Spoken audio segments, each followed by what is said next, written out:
लेकर हाजिर हूं आपका फेवरेट न्यूज डिबेट शो 5 की पड़ताल। आज पड़ताल इस बात की कि क्या 45 साल बाद Bharatiya Janata party LDF UDF के गढ़ में सेंध लगाने जा रही है। क्या केरल इस बार सबको चौंकाने वाला है? क्या लेफ्ट का एकमात्र बचा हुआ किला भी ढेर होने वाला है? आज प्राइम मिनिस्टर नरेंद्र मोदी तिरुवनंतपुरम पहुंचे, जहां से उन्होंने मिशन साउथ विजय का ऐलान कर दिया। मोदी ने कहा कि गरीबों का पैसा। प्राइम मिनिस्टर नरेंद्र मोदी जब केरल की राजधानी तिरुवनंतपुरम पहुंचते हैं तो वहां से वो कहते हैं कि विजय होगी, विजय होगी, विजय होगी। इसी पर करेंगे एक सार्थक चर्चा, जुड़ेगा बड़ा पैनल। जानने समझने की कोशिश ये होगी कि ये महज राजनीतिक नैरेटिव है या फिर ग्राउंड में मिशन साउथ में दिसंबर में जो रिजल्ट आया उसके बाद भारतीय जनता पार्टी का कॉन्फिडेंस है। इस पर करेंगे बात, उससे पहले रिपोर्ट।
कांग्रेस से भी सावधान करने आया हूं।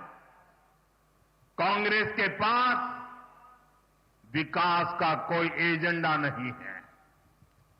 कांग्रेस आज माओवादियों से ज्यादा कम्युनिस्ट और मुस्लिम लीग से भी ज्यादा कम्युनल हो गई है। इसलिए देश में आज कांग्रेस को एमएमसी यानी मुस्लिम लीगी माओवादी कांग्रेस कहा जा रहा है। इसलिए आपको कांग्रेस से भी बहुत सतर्क रहना है। ये मुस्लिम लीगी माओवादी कांग्रेस के लोग केरला को अपनी लैब बना रहे हैं। कांग्रेस यहां केरला में भी कट्टरपंथियों को बढ़ावा दे रही है। ज्ञान, विज्ञान, आध्यात्म, आस्था, इसकी इस पवित्र धरती को कांग्रेस के मुस्लिम लीगी एजेंडे से हमें मिलकर के इस पवित्र भूमि को बचाना है। मोदी ने केरल में हिंदुओं के खिलाफ कट्टरता के लिए वहां की यूडीएफ, एलडीएफ सरकार पर निशाना साधा। पीएम ने कहा कि सरकारें बदलती नहीं, लेकिन पैटर्न वही रहा। लेकिन इस बार केरल में बदलाव होगा। जनता और ज्यादा जुल्म सहने के मूड में नहीं है।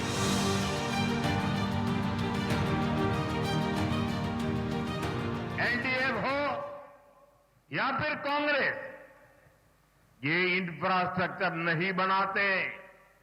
ये सिर्फ बड़े बड़े घोटाले करते हैं। करप्शन ने केरला के डेवलपमेंट पर ब्रेक लगा दी है। एलडीएफ के राज में बैंकों में भी सेविंग सुरक्षित नहीं है। यहां जो कोऑपरेटिव बैंक स्कैम हुआ, इसमें गरीबों और मिडिल क्लास का पैसा लूटा गया है। किसी ने बच्चों की पढ़ाई के लिए, किसी ने बिटिया की शादी के लिए पैसे जमा कर रखा था। लेकिन लेफ्ट और कांग्रेस के लोगों ने वो भी लूट लिया। ऐसे लोगों को कड़ी सजा देना जरूरी है। हम सबकी अगाध आस्था है, लेकिन एलडीएफ सरकार ने सबरीमला मंदिर की परंपराओं को नुकसान पहुंचाने में कोई कसर नहीं छोड़ी है। अब यहां गोल्ड के चोरी होने की खबरें आ रही है। मंदिर में से, भगवान के पास से गोल्ड की चोरी, सोने की चोरी। पीएम मोदी के इस दावे के पीछे दम भी है।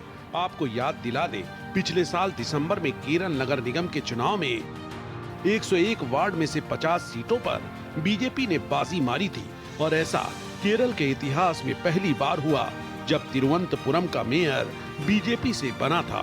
Bureau report, Bharat express.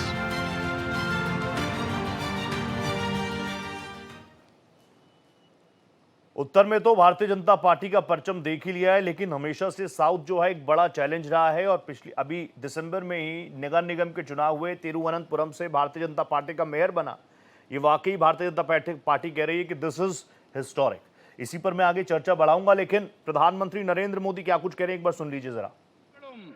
தங்களுடைய பாரம்பரியத்தை கொண்டாடி மகிழ வேண்டும்.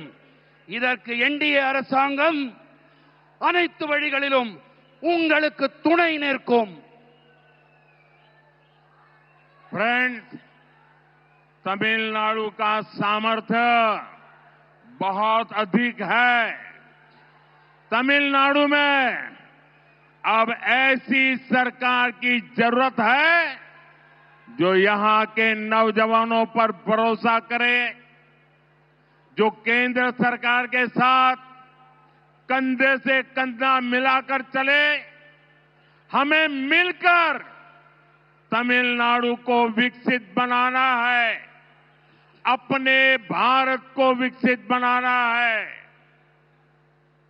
एक बार फिर आपका हमें इतनी विशाल संख्या में आकर आशीर्वाद मिला, ये हमारे लिए बहुत सौभाग्य की बात है।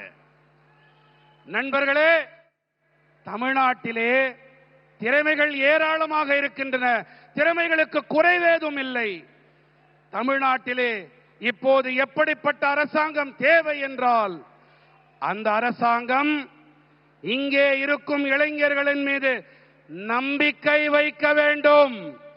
அந்த அரசாங்கம் மத்திய அரசோடு இணைந்து கரம் கோர்த்து பயணிக்க வேண்டும்.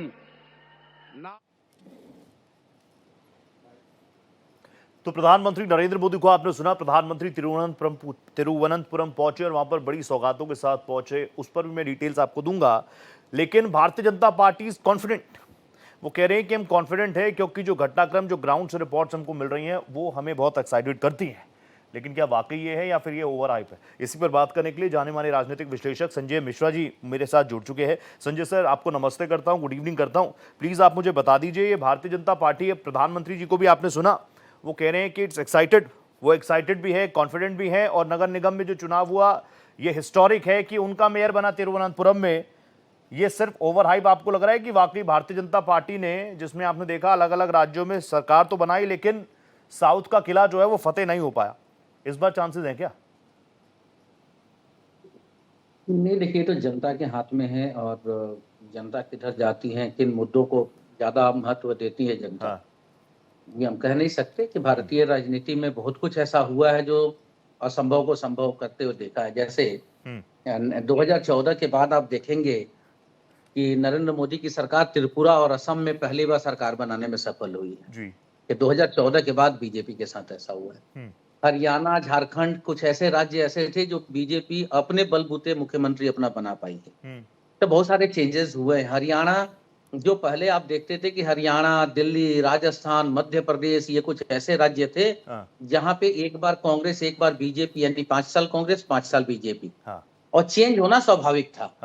बट अभी हम 2014 के बाद हम देख रहे हैं कि बीजेपी है तो बीजेपी बैठी है। हो सकता है इन सारी चीजों को लेकर के साउथ में भी घुसे प्रधानमंत्री जी कि चलो भाई उत्तर भारत में हमने ये सब तामझाम फैला करके सेट कर दिया है कि भाई वोट कहीं पे भी डालो तुम, लेकिन वो पर्ची जो निकलेगी ईवीएम की वो बीजेपी के लिए निकलेगी, जैसा लोग कहते हैं, जैसा मैं सुन रहा हूँ। तो हो सकता है अब साउथ का हो, क्योंकि कारण है इसके पीछे। और यदि हम सीरियस बात करें रोहित जी, तो भारतीय जनता पार्टी को अब उत्तर भारत से डर लगने लग गया है। अच्छा। जो लास्ट की अब चुनाव में देखेंगे, जिस तरह से समाजवादी पार्टी का 36 सीटें जीत लेना उत्तर प्रदेश में और बीजेपी का नीचे आना, और वो भी आप बिहार में जाइए या बंगाल में जाइए या अदर जो जहां भी सीटें हैं, बहुत ऐसी सीटें हैं जो बहुत कम मार्जिन पे जीत और हार हुई। तो कहीं ना कहीं बीजेपी का डर, तो ये ऐसा लग रहा है प्रधानमंत्री जी को कि जितनी सीटें हमारी इधर से कम हो रही हैं, यदि हम दक्षिण भारत से उसको हम लेने में सफल होते हैं। तो संजय भाई, ये बात आपकी कॉन्ट्राडिक्टरी नहीं है, एक दूसरे से टकरा नहीं रही आपकी ये बात है। एक तरफ तो ये कि 2014 के बाद जहां बीजेपी है वहां पर बीजेपी है, और आपने मुझे लास्ट टाइम भी बताया था डेमोक्रेसी फॉर वोट, और ये वो पढ़ने को मैंने पढ़ा उसको, तो उसके हिसाब से तो जब सब कुछ सेट है तो फिर इतना थोड़ी सोचेंगे फिर मोदी जी या बीजेपी, अगर सब सेट है तो।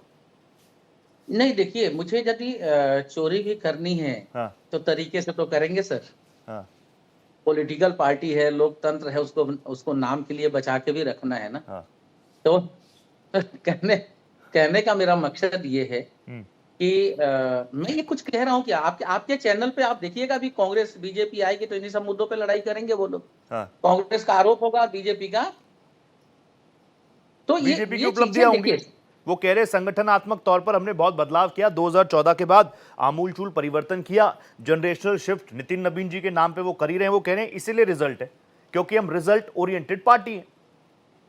नहीं, देखिए, दक्षिण भारत की राजनीति और उत्तर भारत की राजनीति को यदि आप समझने का प्रयास करेंगे, करूंगा। तो दोनों में बहुत डिफरेंसेस हैं, बहुत अलग अलग है। और आप एक बहुत पीछे की बात मैं आपको बताता हूं, इंदिरा गांधी को भी कभी भी उत्तर भारत और दक्षिण भारत को एक साथ सपोर्ट नहीं मिला। ठीक है, कांग्रेस की सरकार बनती जरूर थी, लेकिन उत्तर भारत में जब कांग्रेस मजबूत होती थी तो दक्षिण भारत में वो कमजोर होती थी। ठीक है, और जैसे उत्तर भारत में मजबूत होती थी, दक्षिण भारत में कमजोर हो जाती थी। यानी दोनों जगह समान रूप से कोई भी सफल पॉलिटिशियंस मुझे अभी तक नहीं दिख रहा है। और ये कारण बिल्कुल ठीक है, नरेंद्र मोदी जी ने बिल्कुल नस को पकड़ा है कि भाई यदि हम इधर से कम होते हैं तो अब 11 वर्ष हो गए, कब तक हम भारत की जो राजनीति की जो मेरी पॉलिसी है वो दक्षिण के लोग एडॉप्ट क्यों नहीं कर पा रहे, उसके ऊपर क्यों नहीं प्रभाव पड़ रहा है। जैसे 2019 का लास्ट का 2019 या 2022 का चुनाव की बात है, तमिलनाडु में इन लोगों ने खूब प्रयास किया, प्रधानमंत्री और गृह मंत्री जी ने खूब दौरा किया, खूब मीटिंग की है, लेकिन अब बताइए इनको कुछ नहीं मिला। तमिलनाडु और पौंडीचेरी में कांग्रेस ने 10 सीटों पे पूरे 10 सीटों पे प्रत्याशी खड़े किए और 10 की 10 सीटें कांग्रेस जीती। तो भारतीय जनता पार्टी को प्रयास तो करना ही होगा, क्योंकि मैं ये मानता हूं, आप तो जाने माने पॉलिटिकल एनालिस्ट है, आप तो जानते हैं ना, इतना वो कहते हैं कि बूंद बूंद से सागर बन जाता है। भारतीय जनता पार्टी लंबे वक्त से साउथ को साधने का प्रयास कर रही थी, नहीं साध पाई, लेकिन आप ले गए मुझे बहुत पीछे, इंदिरा जी के पास। मैं थोड़ा सा ही पीछे जाता हूं, दिसंबर तक में नगर निगम के चुनाव हुए, 50 वॉट जीती भारतीय जनता पार्टी। वो कह रहे हैं दिस इज हिस्टोरिक, यहीं से तो बदलाव शुरू हो रहा है, नीचे से बदलाव शुरू होगा, ऊपर तक जाएगा।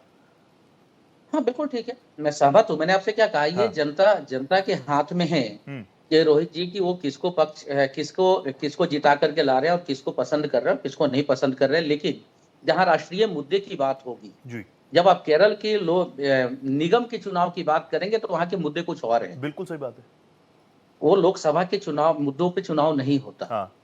मैं नरेंद्र मोदी जी यदि जाकर के पार्षद जिता कर ला रहे हैं और देश के प्रधानमंत्री यदि सभा करके यदि 50 पार्षद जिताने के बाद खुश हैं, तो मैं बधाई देता हूं इनको, प्रधानमंत्री जी की। फिर ये तो राजनीति के ऊपर, लेकिन नरेंद्र मोदी जी को एक चीज मैंने देखा है कि विपक्ष ने हल्के में लिया है। अच्छा, प्रधानमंत्री, हाँ, नरेंद्र मोदी एक ऐसे पॉलिटिशियन हैं जिन्हें नगर निगम से लेकर और लोकसभा तक एक तरीके से चुनाव लड़ने का इनको आदत है। बताइए। और ये किसी भी चुनाव को हल्के में नहीं लेते। विपक्ष ये देखता है, आप देखिए कभी भी उत्तर प्रदेश का चुनाव हो जाए, विधानसभा का चुनाव होगा, राहुल जी की 5 सभाएं लगेंगी, प्रियंका की 4 सभाएं लग जाएंगी, 3 लग जाएंगी उनकी, लेकिन बीजेपी की सभाएं लगी रहती है। और ये सभाएं ये ऐसी लगाते हैं कि उत्तर प्रदेश में चुनाव है, बिहार का मंत्री, मध्य प्रदेश का मंत्री, राजस्थान का मंत्री, पूरे देश के मंत्री को लगा दिया जाता है। हाँ। तो भाई कहीं से भी जाओ, किसी भी जाति के धर्म को 4 वोट मिलता है, तुम 4 वोट ही लेके आओ। हाँ। तुम जोड़ो। तो उनका चुनाव लड़ने का तरीका बीजेपी का बहुत ही अलग है, और मैं इसे पसंद कर रहा हूं, मैं इसे सपोर्ट करता हूं कि भाई इस तरह चुनाव यदि आप लड़ते हैं तो आप इसी तरीके से लड़िए, विपक्ष को भी इसी तरीके से चुनाव लड़ना चाहिए। हाँ। मुझे एक और बताइए ना, हम तो जब केरल की बात करते हैं, यूडीएफ एलडीएफ, इन दोनों की लड़ाई में क्या वाकई स्पेस बन रहा है क्या भारतीय जनता पार्टी के लिए? देखिए, बन सकता है, लेकिन मैंने जैसे कहा कि क्षेत्रीय पार्टियां जो वहां पे दक्षिण भारत में मजबूत हैं, हाँ। तो उसके पीछे एक कारण है। दक्षिण भारत की राजनीति सबसे ज्यादा जो है वो भाषा को लेकर के है, वो उनको सोशल मुद्दों को लेकर के है और डेवलपमेंट को लेकर के है। जिस पे ये जो लोकल के लीडर्स बैठे हुए, जो क्षेत्रीय पॉलिटिकल पार्टियां जो बैठी हुई हैं, हाँ। वो इसी कारण से मजबूत हैं। आप उत्तर भारत के किसी भी राज्य में चले जाइए, कांग्रेस और बीजेपी दोनों ही मजबूत है। यहाँ कुछ राज्य ऐसे हैं, जैसे बिहार आप ले लीजिए या उत्तर प्रदेश ले लीजिए, कुछ राज्य हैं जहाँ पे लोकल क्षेत्रीय पार्टी मजबूत है। बिहार में एक दो पार्टियां मजबूत और उत्तर प्रदेश में 1-2 पार्टी मजबूत। हाँ। बाकी किसी राज्य में आप देख लीजिए, लेकिन दक्षिण में चले जाइए, दक्षिण की सभी राज्यों की जो भी लोकल पार्टियां वो मजबूत स्थिति में है, वहां बीजेपी और कांग्रेस को उनसे लड़ना पड़ता है। ठीक है। तो ये जो अंतर है, इसको कहीं ना कहीं नरेंद्र मोदी जी ने समझा होगा, और हो सकता है कि उसको समझने के बाद कोई चीज लेकर के वो पहुंच रहे हैं वहां पे। ठीक है।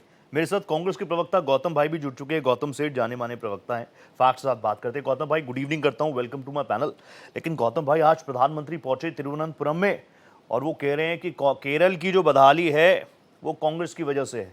एमएमसी का भी जिक्र कर दिया प्राइम मिनिस्टर नरेंद्र मोदी ने, जिसका मतलब मुझे बताने की जरूरत है नहीं। मुस्लिम लीग, माओवाद, कांग्रेस, आपको लग रहा है जो भारतीय जनता पार्टी ये स्ट्रॉन्ग नैरेटिव केरल के आम जन के बीच ले जा रही है, कांग्रेस उसको बर्स्ट कर पाएगी? देखिए, केरल की जनता बहुत ही ज्यादा अपने अधिकारों को और इस देश के संविधान को समझने वाली जनता है। हाँ। और इसी जनता ने जब पूरे देश में ध्रुवीकरण की राजनीति जीत रही थी, तब राहुल गांधी को वायनाड से सांसद बनाकर पार्लियामेंट भेजा था। तो हम ना भूलें कि केरला डाइवर्सिटी में बिलीव करने वाली एक स्टेट है, जो one language, centralization, federal structure को कमजोर करना, ये जितने केंद्रीय बिंदु जिन पर बीजेपी की राजनीति टिकी है, इन सबको जड़ से उखाड़कर हर बार उसके खिलाफ वोट करने का काम अगर किसी ने किया है तो वो केरला ने किया है। और केरला के आने वाले चुनाव में मैं क्योंकि मीडिया इंचार्ज भी हूं चुनावों के लिए वहां पर, तो मैं आपको बड़ा स्ट्रैटेजी से भी और क्लैरिटी से ये बात बताना चाह रहा हूं कि बहुत ही कंफर्टेबली यूडीएफ की सरकार वहां बनने जा रही है। कांग्रेस का चीफ मिनिस्टर केरला में आने जा रहा है। हाँ, ठीक है। मेरे को जानकारी मिली है, मेरे साथ सीनियर जर्नलिस्ट के बाबू राज सर जुड़ चुके हैं। नमस्कारम सर, आपका बहुत स्वागत है भारत एक्सप्रेस पर। मैं रोहित पोखरियाल नमस्ते भी कर रहा हूं आपको, लेकिन मैं आपसे जानना चाहूंगा, यूडीएफ, एलडीएफ और आज प्राइम मिनिस्टर नरेंद्र मोदी का दौरा, बड़ी सौगातों के साथ पहुंचे, कांग्रेस पर, लेफ्ट पर तीखा प्रहार किया, और वो कह रहे हैं मैं खाली हाथ नहीं आया, मैं वंदे भारत ट्रेन भी लेके आया हूं, मैं वो क्रेडिट कार्ड्स की स्कीम भी लेकर आया हूं, और दिसंबर में जो नगर निगम के चुनाव हुए 50 वोट्स जीती भारतीय जनता पार्टी ने, और बीजेपी कह रही है this is historic. How do you see this sir? जी, उन्होंने एक बहुत ही मजेदार बात कही थी यूडीएफ और एलडीएफ के संबंध में। उन्होंने कहा था यूडीएफ और एलडीएफ का झंडा जो है बिल्कुल अलग अलग है, लेकिन इनका एजेंडा एक ही है। वाह। झंडा अलग, झंडा अलग, लेकिन एजेंडा एक। एजेंडा एक, झंडा अलग अलग। ये बात बहुत ही इस बात पे तो सबकी हंसी तो नहीं आई, लेकिन हास्यास्पद तरीके से उन्होंने ये बात कही थी। और वहां पे सत्ता में आने के संबंध में उन्होंने गुजरात का एक जिक्र किया था। उन्होंने कहा था अभी हमारी जो सरकार है गुजरात में, उन्होंने तो नहीं कहा था, लेकिन मैं कह रहा हूँ कि 25 साल से ऊपर से उनकी सरकार है, वहां पे सत्तारूढ़ी सरकार है। हाँ। सत्तारूढ़ी पार्टी है बीजेपी जी। लेकिन उन्होंने कहा था कि हमारी जो सरकार है, पहले हमारी जो पार्टी है पहले हारती रही थी, और पहली बार हमारी विजय हुई थी, हम सत्ता में आए थे। वहां के जो नगर निगम है, अहमदाबाद नगर निगम में हमने पहली बार विजय हासिल की थी और नगर निगम से पहले हमें कहीं भी कोई विजय हासिल नहीं होती थी जी। लेकिन हमने नगर निगम में विजय प्राप्त की और उसी तरह और उसके बाद आप देख लीजिए कि अभी सरकार किसकी है गुजरात में, उसी तरह केरल में हमने पहली बार शासन में आए, हम लोग पहली बार केरल में शासन में आए, वो भी तिरुवनंतपुरम नगर निगम से होकर। हाँ। जब तिरुवनंतपुरम नगर निगम से होकर हम शासन में आए हैं तो गुजरात की तरह हम अगली बार विधानसभा चुनाव जीतकर केरल के सत्ता में भी आएंगे, काबिज होंगे। ये बात उन्होंने दंगे के चोट पर कही थी। ये तो प्रधानमंत्री ने कह दिया, आपने उसको रिपीट कर दिया, बढ़िया किया। मेरे दर्शकों के सामने क्लियर तस्वीर और आ गई। लेकिन के बाबू राज सर, मैं तो आपसे जानना चाहूंगा, आप तो ग्राउंड रिपोर्ट करते हैं, लोगों से मिलते हैं, संवाद करते हैं। भारतीय जनता पार्टी नगर निगम में 50 वोट जीतती है, अपना मेयर बनाती है तिरुवनंतपुरम से, लोगों ने उनको वोट किया। लेकिन आपने लोगों से बातचीत की होगी ना, उनका मन टटोला होगा ना। भारतीय जनता पार्टी को केरल का आम वोटर एक विकल्प के तौर पर देख रहा है, या फिर जो सरकार है उसके विरोध में कि नहीं भैया आप इनको बहुत मौका दे दिया, भारतीय जनता पार्टी को मौका देते। लोग कैसे देख रहे हैं बीजेपी को?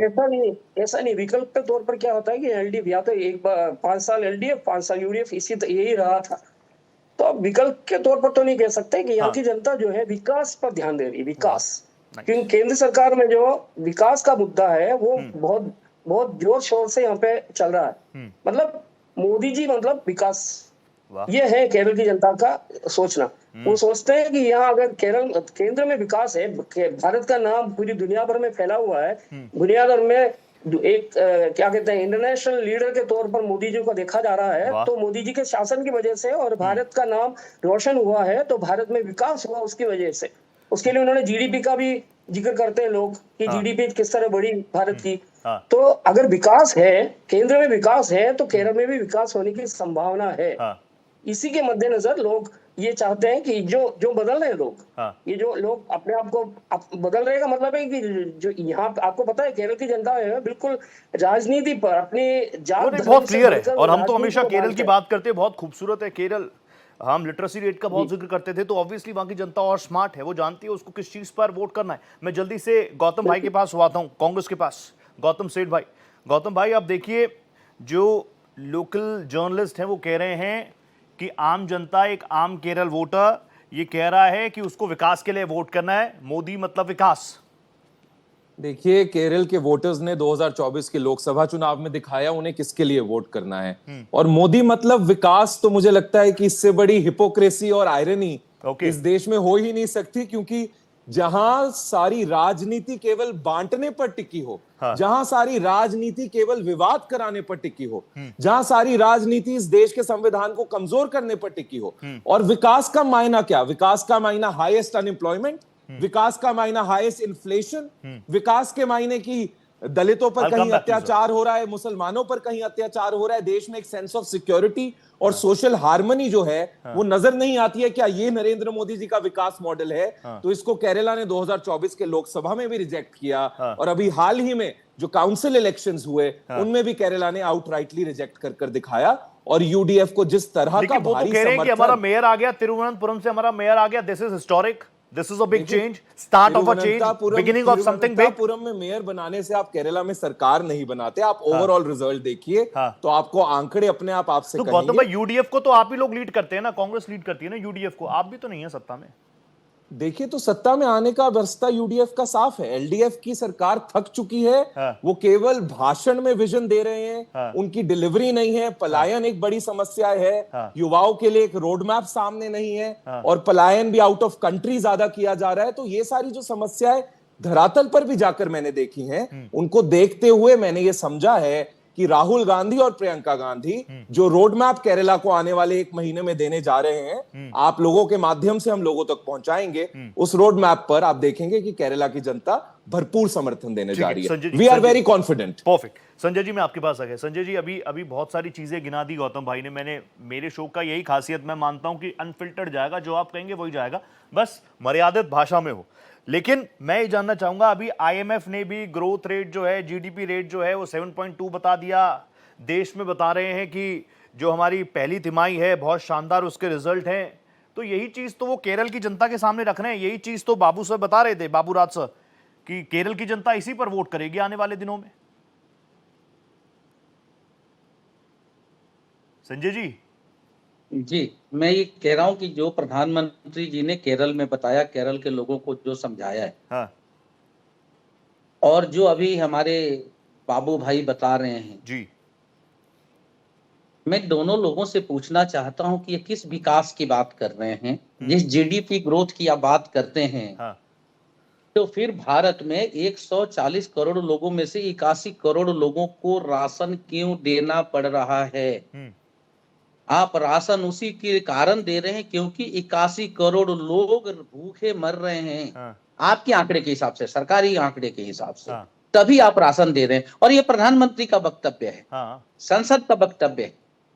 मैं ये कह रहा हूं कि एक तरफ आप जीडीपी ग्रोथ दिखाएंगे, हाँ इकोनॉमी बढ़ते हुए इकोनॉमी बढ़ दिखाएंगे, आप हाँ। चौथी, तीसरी, पांचवी, हाँ। आप कहें कि आप अमेरिका को पीछे छोड़ दिया, मान लेता हूं मैं। हाँ। संजय मिश्रा के अंदर भी तो कुछ चेंज आना चाहिए ना भाई। सही बात मैं है। तो भारत का नागरिक हूं। हाँ। यदि भारत में पैसा आता है हाँ। तो उसका कुछ अंश तो मेरे तक पहुंचता होगा। और तीसरी बात, जहां तक विकास मॉडल की इन्होंने बात की है, भ्रष्टाचार की बात प्रधानमंत्री जी केरल में कर रहे थे। हाँ, जीरो बिल्कुल टॉलरेंस। ठीक कह रहे हैं आप, बिल्कुल ठीक कह रहे हैं। उन्होंने भ्रष्टाचार की बात की। मैंने आज तक ये नहीं सुना हाँ। कि नेहरू के टाइम का बना हुआ कोई पुल उद्घाटन से पहले गिर गया हो, इंदिरा के टाइम में बना हुआ कोई पुल उद्घाटन से पहले गिर गया हो, हाँ कोई पानी का टंकी गिर गया हो जब इस सूरत में गिर गया था उद्घाटन से पहले। ओहो। वो क्या था? हाँ वो कांग्रेस का भ्रष्टाचार था या नरेंद्र मोदी जी आपके सरकार का पाप? आप अलग अलग जगहों पर जाकर जनता के सामने झूठ परोसेंगे तो क्या होगा? तीसरी सबसे बड़ी बात, $1 मतलब 92 रुपया भारतीय। ये 2014 के बाद नरेंद्र मोदी के, युग पुरुष नरेंद्र मोदी के नेतृत्व में ये चीज हुआ है और पहली बार हुआ है। हाँ।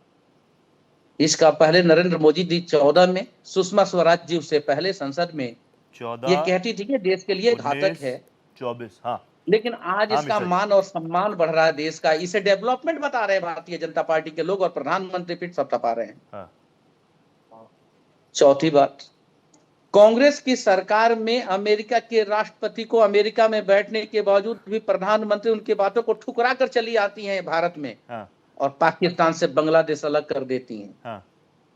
और आपके पाकिस्तान के द्वारा 4 आतंकियों को भेजकर जो आपके ऊपर पुलवामा पे हत्या करवाया जाता है, और आप जब युद्ध लड़ने जाते हैं तो उसकी घोषणा अमेरिका करता है पहलगाम कि वो हमने बंद कर दिया, और आप कहते हैं कि आपकी नीतियां अच्छी और कांग्रेस खराब है। हाँ।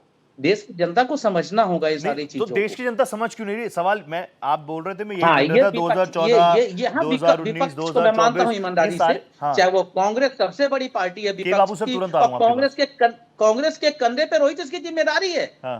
कांग्रेस को जिम्मेदारी लेनी पड़ेगी। गौतम भाई, वो समाजवादी पार्टी और जो लालू की पार्टी और उनके पार्टी पे चल करके नहीं हो सकता है। बताइए। एक कड़ा निर्णय लेना होगा कांग्रेस को। हाँ। आप लड़ते हो तो लड़ो, नहीं तो मैं अपने मुद्दे पे लड़ूंगा, राष्ट्रीय मुद्दे पे मैं लड़ूंगा। हाँ। आप गठबंधन से जाते हो तो जाओ। नहीं, ये बात सही है। ये इमेज तो जा रही है कि बैसाखियों की जरूरत, देखिए जैसे मैं बोलता हूँ ना, prime minister Narendra Modi is my prime minister, वैसे ही मैं कहता हूँ leader of opposition Shri Rahul Gandhi ji is my LOP also.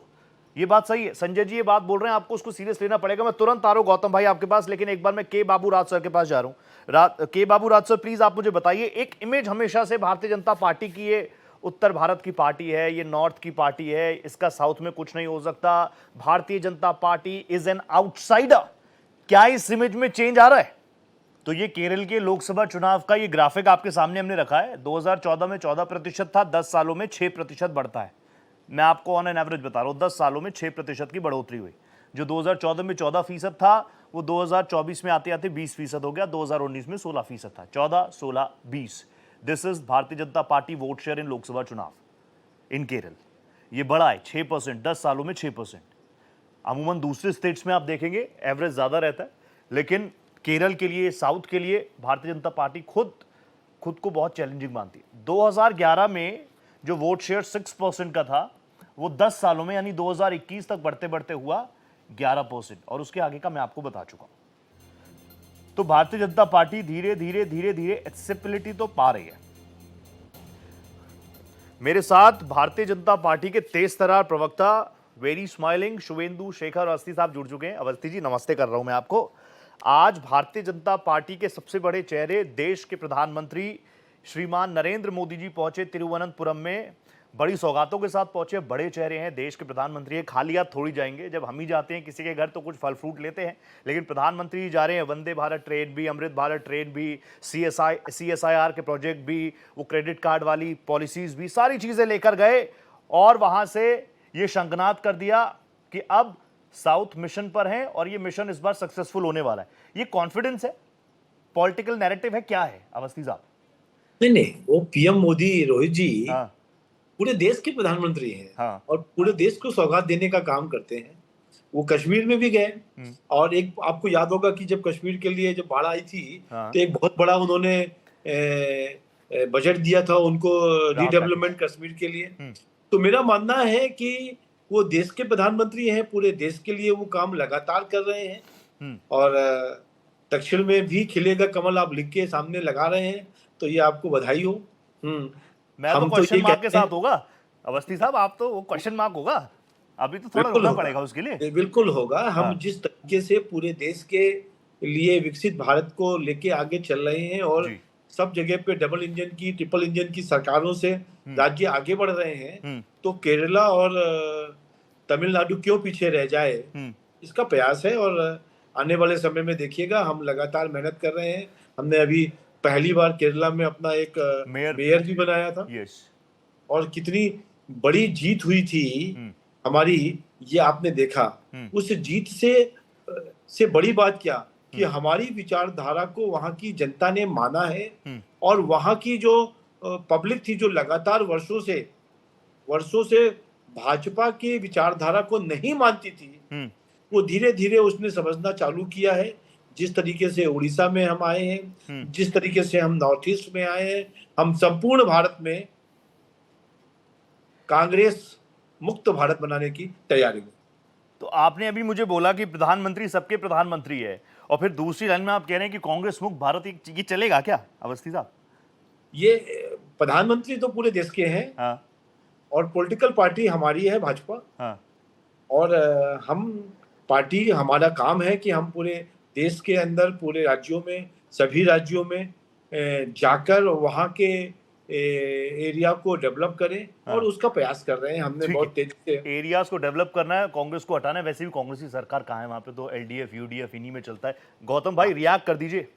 Awasthi साहब ने बता दिया कि प्रधानमंत्री तो सबके हैं, सब हर पूरे देश में विकास हो रहा है, तो हम साउथ को क्यों छोड़ दें, वो भी तो हमारा है। देखिए, पहले तो मैं क्योंकि इस देश के संविधान में विश्वास रखने वाला एक नागरिक हूं, तो ये कहूंगा कि भाजपा मुक्त भारत कभी ना हो, कांग्रेस मुक्त भारत कभी ना हो। हर विचारधारा को जगह मिले अपनी आवाज रखने की, और हर विचारधारा मुकम्मल इस देश की जो डेमोक्रेसी है, जो लोकतंत्र है, उसको मजबूत करने का काम करे। इसी उम्मीद से हम सब लोग राजनीति करते हैं और राजनीति में प्रवेश करते हैं। तो वो मुझे उम्मीद है कि अवस्थी साहब भी समझेंगे और अपने शब्दों को वापस लेंगे, क्योंकि इनके नेता नरेंद्र मोदी जी ने भी लगभग पिछले 7-8 साल से कांग्रेस मुक्त भारत जो शब्द है वो कहना बंद कर दिया है, क्योंकि वो गैर संवैधानिक नजर आ रहा था, तो वो खुद भी रुक गए। खैर, जो इन्होंने लंबे लंबे मॉडल गिनाए, तो केरला में ये कौन सा मॉडल लेकर जा रहे हैं आप? योगी आदित्यनाथ का बुलडोजर मॉडल लेकर जा रहे हैं, जहां माइनॉरिटीज के घर पर बुलडोजर चला दिया जाता है। क्या केरला की जनता इस तरह की ध्रुवीकरण की राजनीति वाले दल को एक्सेप्ट करेगी? तो ये आपकी बहुत बड़ी गलतफहमी है, क्योंकि केरला तो जीती जागती एक एग्जाम्पल ऑफ सोसाइटी है जो यूनिटी इन डाइवर्सिटी को दर्शाती है। और यूनिटी इन डाइवर्सिटी केरला के कण कण में, वहां हिंदू मुस्लिम गंगा यमुनी तहजीब की जो हम बात करते हैं, वो केरला में हर चौक पर, हर मोड़ पर नजर आती है। तो केरला नहीं चाहता कि उस तहजीब को तोड़ने वाले वहां आए। तो केरला नहीं चाहता कि स्कूल अस्पताल की बात, तहजीब नहीं थी, बिहार में नहीं थी, दिल्ली में नहीं थी, हरियाणा में नहीं थी। नहीं, आप देखिए, जहां पर वोटर्स ने हमें रिजेक्ट करा, वहां हमारा काम है कि हम ज्यादा मेहनत करें। और उसके अंदर इलेक्टोरली भी जो डिस्क्रिपेंसीज थी, वो भी विपक्ष के तौर पर हमारा काम है कि हम उसे उजागर करें। लेकिन केरला की जनता तो आउटराइटली हर चुनाव में, चाहे आप उसको लोकसभा के चुनावों में देखें, विधानसभा के चुनावों में देखें, लोकल बॉडीज के चुनावों में देखें, उन्होंने हमेशा बताया है कि हम लोगों को बीजेपी की विचारधारा से मेल नहीं खाते, क्योंकि वो लोग स्कूल, अस्पताल और नौकरियों की बात करने वाले लोग हैं। वो देश के गद्दारों को गोली मारो ऐसे नारे देने वालों को अपनी स्टेट में घुसने देने मतलब नहीं कोई लगे। स्कोप ही नहीं है साउथ में। एक छोटा सा रिएक्शन संजय जी, तुरंत आ रहा हूं, 30 सेकंड अवस्थी साहब, नो स्कोप फॉर यू। देखो भैया, हाँ। जो लगातार चैनल पे बोलता है कौन, राम जी क्या नाम है, विचारधारा तो यही है, इसी विचारधारा की बात कर रहे हैं। और गांधी जी ने कहा था जब देश अंग्रेजों से मुक्त हुआ उसी समय कांग्रेस से मुक्त हो जाना चाहिए था, पर नहीं हुआ। ये बात तो गांधी जी कह गए थे कि आजादी के साथ कांग्रेस को मुक्त कर देना चाहिए। आजादी के आंदोलन की बात वो लोग कर रहे हैं जो लोग माफी मांगते थे। तो अब हमको ये मालूम है आंदोलन की बात वो लोग कर रहे हैं जो अंग्रेजों से माफी मांग रहे थे, उनसे बात कर रहे हैं जो अंग्रेजों से लड़ाई लड़ रहे थे। आयरनी देखिए इस देश की, सावरकर और गोडसे को मानने वाले आज आजादी के आंदोलन की बात कर रहे हैं। मैं तो यही देश भी बहुत निराश होगा ये सुनकर कि सावरकर और गोडसे की विचारधारा को मानने वाले आज आजादी की बात कर रहे हैं। गांधी जी ने भी कहा था, पर किस अरे तरीके गौतम भाई, से पर मुझे लगता नहीं है कि किस कोई तरीके भी से राहुल जी लोकतांत्रिक नौटंकी कर व्यवस्थाओं रहे में थे। रहने वाला व्यक्ति राहुल एक भी गांधी भारतीय जी गोडसे नौटंकी के कर साथ रहे थे। खड़ा होगा। हाँ, आप सावरकर जी की बात कर रहे हैं तो महाराष्ट्र में आप उद्धव जी के साथ बैठते हैं, उनके सामने एक बार बोल के देखिएगा वीर सावरकर को कुछ। देखिए, गोडसे को जिंदाबाद कहने वाली एक महिला नेत्री को इन्होंने सांसद बनाकर अपनी टिकट पर पार्लियामेंट में भेजा, तो ये लोग अगर बात करेंगे कि गोडसे के विचार, सांसद तो जनता ने बनाया, तो किस पार्टी के सिंबल पर वो सांसद नहीं भारतीय बनाया जनता तो पार्टी जनता के ने ना, सिंबल पर जनता वो वोट नहीं सांसद करती। उनको लोकसभा में किस पार्टी के सिंबल पे भेजा गया, किस ब्रांड के अंडर भेजा गया? Narendra Modi brand of politics के अंडर भेजा गया। गौतम भाई, चुना लोगों ने।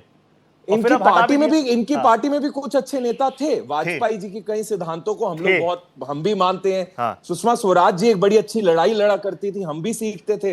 वो भी हमारी बातों के बारे में बात करती थी। नेहरू जी की तारीफ करती थी। जहां तारीफ की जरूरत हो, जहां आलोचना है वहां आलोचना भी की जाए। लेकिन जो एक जहर भर दिया है इस देश की राजनीति में, जब आपसी वाद विवाद को इतने निचले स्तर पर गिरा दिया, तो अगर इन्हें लग रहा है कि केरला की एक जनता जो एक फ्यूचरिस्टिक रोडमैप में विश्वास रखती है, जो आइडियोलॉजी से ज्यादा डे टू डे इश्यूज को किस तरह केटर करा जाए उसमें विश्वास रखती है, वो पीछे खींचने वाली जो राजनीति है भारतीय जनता पार्टी की, लोगों को पीछे लेकर जाने वाली एंटाई वुमेन पॉलिटिक्स, एंटाई दलित पॉलिटिक्स, एंटाई मुस्लिम पॉलिटिक्स, उसको वोट नहीं करने वाली। ठीक है, विकास के लिए अब एलडीएफ यूडीएफ नहीं, अगर आपको विकास चाहिए तो भारतीय जनता पार्टी।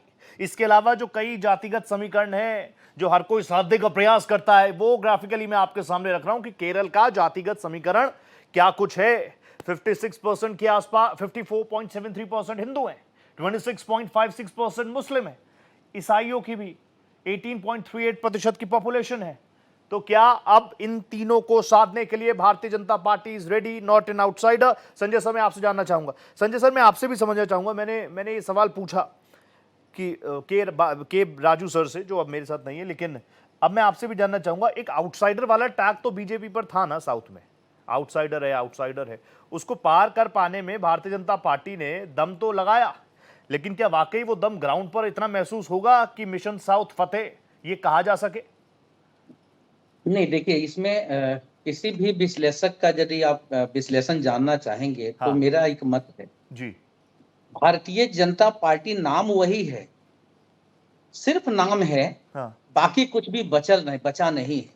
हम यदि अटल जी और आडवाणी जी की बीजेपी की पॉलिसीज की बात करें तो आज वो कुछ भी खोजने को नहीं मिलेगा, वे लोग नहीं मिलेंगे। अभी तक तो जो नाम बचे हुए थे आडवाणी जी और जोशी जी, उसको भी अपने अध्यक्ष चुनने में वहां बाहर कर दिया इन लोगों ने। तो यानी यहाँ पे उस पर हम बात नहीं कर सकते। हाँ, यदि अटल और आडवाणी की भारतीय जनता पार्टी की पॉलिसी की मैं बात करूं तो दक्षिण में इनके लिए कुछ भी नहीं है, क्योंकि वो सिद्धांत पे बात करते थे और पॉलिटिकल पार्टी अटल जी और आडवाणी जी सिद्धांत पे चुनाव लड़ते। अच्छा, अब मोदी और अमित शाह की पार्टी, नितिन नवीन की पार्टी, इसके बारे में बता दो मुझे। लेकिन नरेंद्र मोदी और अमित शाह जी की जो भारतीय जनता पार्टी है, यहाँ पे कहीं पर भी कुछ भी हो सकता है। ये कोई भी सीट जीत सकते हैं, आप वोट डले ना डले, मिले ना मिले। मुझे नहीं पता अवस्थी जी को कैसा लग रहा होगा, लेकिन ये बातें मुझे लग रहा है डिमोटिवेटिंग होंगी कांग्रेस के लिए। मैं बता रहा हूँ, अवस्थी जी तो स्माइल कर रहे हैं। क्यों चाहिए? मैं बता रहा हूँ क्यों चाहिए।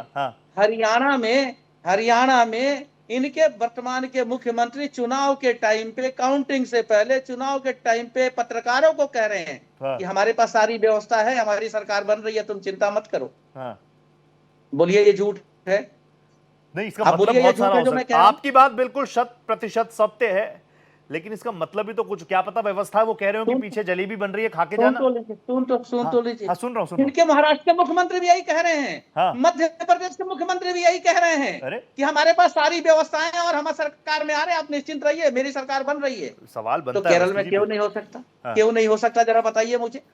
और इनका गठबंधन इतना मजबूत है कि कांग्रेस हो, सपा हो, बसपा हो, बीजेपी के गठबंधन में वाले जो भी लोग हैं वो भी तोड़ के आ जाए, सिर्फ अकेली नरेंद्र मोदी की बीजेपी बच जाए, सिर्फ नरेंद्र मोदी बच जाए, फिर भी वो जीत के आ जाएंगे, ये सारे हार जाएंगे। आज नरेंद्र मोदी जी का गठबंधन इतना मजबूत है, मैं आपके सामने स्पष्ट रूप से अपना मतलब एक आरोप स्पष्ट रूप से गठबंधन किसके साथ है, ये भी बताइए मुझे। सुना नहीं आपका सवाल। स्पष्ट रूप से ये भी बताइए कि मोदी जी का बीजेपी का गठबंधन किसके साथ है? आपने कहा ना कि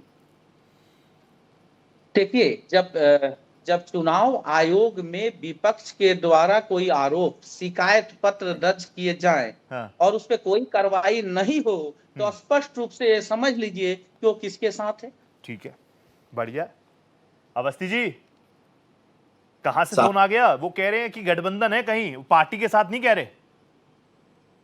अब देखो हंसी आ रही है मेरे को रोहित जी, एक्टिव हो जाए और विपक्षी इनकम टैक्स के यदि नोटिस अब मिलने लग जाए और विपक्ष के नेताओं को उसी दौर में मिलने लग जाए जब चुनाव हो, तो समझ लीजिए गठबंधन किसके साथ है। सुन लीजिए सर, और तो छोड़ दीजिए, पानी के लिए मरते हुए लोग के मंत्री भी जनता को कहते हैं, और जवाब मैं फिर वो देना नहीं चाहता। इनको कहां डर है सर? इनके पास कुछ तो ऐसा है जो विपक्ष खोज नहीं पा रहा है कि इनके पास वो हाथ क्या लग गया है। सर वो कौन सा चिराग है जिससे आप जिन निकाल रहे हो और हर स्टेट में सरकार बना रहे हैं? बताइए जल्दी। मैं आ रहा हूं गौतम भाई आपके पास। गौतम भाई आ रहा हूं। हाँ अवस्थी जी। रोहित भाई, हाँ क्या हुआ कि एक घर में रोटी जल गई। तो खानसामा से पूछा गया कि रोटी क्यों जली? तो उसने कहा गैस खराब है, इसको चेंज कर दो। वो भी चेंज कर दिया गया। ठीक है जी। तब भी रोटी जली तो बोले तवा खराब है, तवा भी बदल दिया गया, आटा और पानी भी बदला गया। फिर समझ में आया कि बाकी सब तो ठीक था, खानसामा गलत था। जब तक कांग्रेस का नेता चेंज नहीं होगा, राहुल गांधी, तब तक कांग्रेस का विकास नहीं होगा। ये मैं आपके टीवी चैनल पर बहुत ऑफिशियल तरीके से कह रहा हूं। ये आप एडवाइस दे रहे हैं उनको?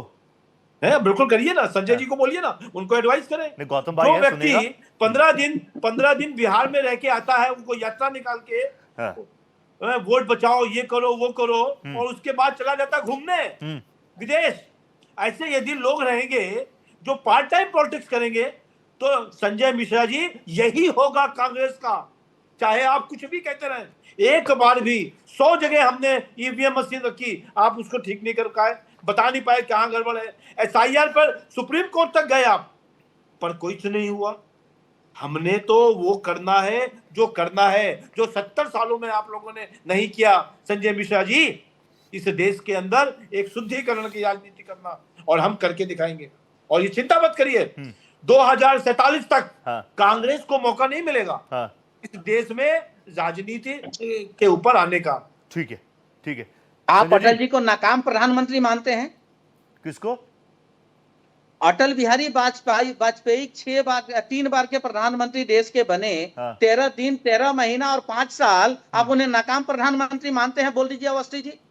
भैया, उस समय पर जो राजनीति थी, गठबंधन की राजनीति थी, मैं बिल्कुल नाकाम नहीं मानता। जो योजना चालू करी थी उन्होंने, भारतीय जनता पार्टी आज भी बैसाखी पे है।